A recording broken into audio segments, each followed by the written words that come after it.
Pwede mga ka-repair, no, mayroon naman tayo i-share sa inyo isang Bluetooth speaker. Bali medyo malaki to, dalawa yung speaker nya.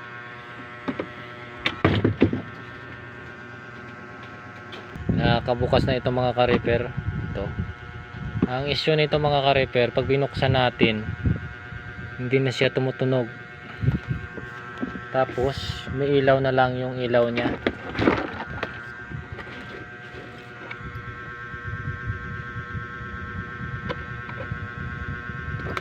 Ayan siya mga ka-repair, oh. May ilaw lang siya. Tapos yung ibang ilaw ya dito na malalaki, hindi na umiilaw. Yan ang problema yan mga ka-repair. Ibig sabihin yan mga ka-repair, yung pinaka system nya walang supply yung pinaka IC nya. So ang gagawin natin dyan, tatanggalin muna natin. Hindi ko napakita kung paano magtanggal. So ito mga ka-repair, bali yung supply nito na 5 volts papunta dito sa pinaka supply nya sa USB. Maglagay tayo dyan ng wire. Ito nilagyan na natin. Tapos itap natin dito sa pinaka switch nya, kasi yung supply na 5 volts papunta dyan sa pinaka system nya hindi tumutuloy, hindi pumapasok. Ibig sabihin yan may mga regulator na naman na sira dyan or resistor. So ang gagawin natin, mag jumper na lang tayo dito sa pinaka switch nya para magkaroon ng supply. I-jumper na natin mga ka-repair. Mag jumper na lang tayo dito sa pinaka switch nya para magkaroon ng 5 volts yung supply dito sa may USB nya, kasi dito yan ang galing sa pinaka switch nya. Yan. Ayan na mga ka-repair, marami na akong ginagawa na ganito. Pag umiilaw lang yung ilaw nya, tapos pag tinistira natin na walang supply dito sa pinaka USB nya, sa pinaka right side nya, yung 5 volts yan, yun yung supply dyan. Yung gagawin nyo, mag jumper lang kayo papunta dyan. So try natin na ibalik lahat kung okay na yung gawa natin.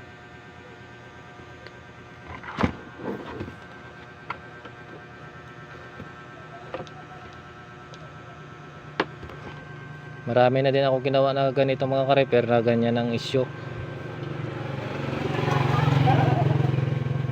Gayahin nyo na lang kung magaya yun naman.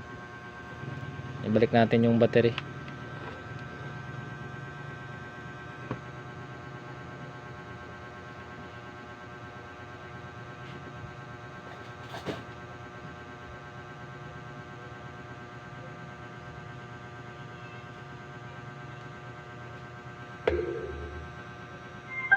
So ayan mga ka-repair, naka-on na siya.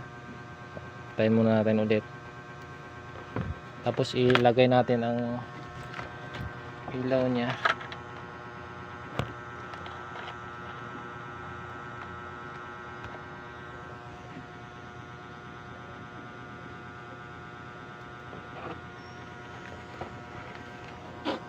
Power on natin ulit.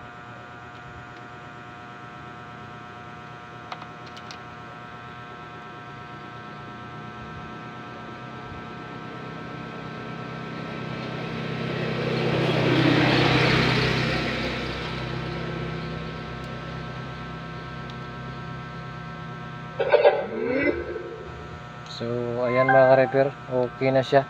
Successful na naman yung gawa natin. Halos karamihan mga ka-repair yung gawa natin Bluetooth speaker.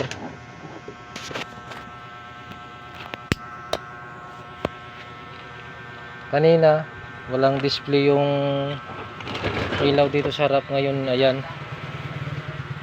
Sabi ng customer na paggawain na daw to, tapos yung ilaw dito nawala, yung ilaw umiilaw na lang yung pinaka sensorya dito. Ngayon bumalik na sa dati dahil nawala nga yung supply dito sa pinaka USB nya papunta dun sa pinaka system nya. So baka mayroon kayo na encounter na ganito, gayahin nyo na lang. Baka madali rin. So ngayon ikakabit na natin dahil okay na ito. So mga bago dyan sa akin channel, paki-subscribe naman at paki-click ng notification bell dahil bago pa lang ang ating channel para updated kayo sa ating ginagawa na mga video. Sana ay may natutunan naman kayo sa ating ginagawa. Yan, okay na siya. Tumutunog na siya. Kita nyo naman ginawa ko, nag jumper tayo galing dito sa pinaka switch nya papunta dito sa pinaka right side nya, supply nya na 5 volts or 3.3 volts or 3.7 volts.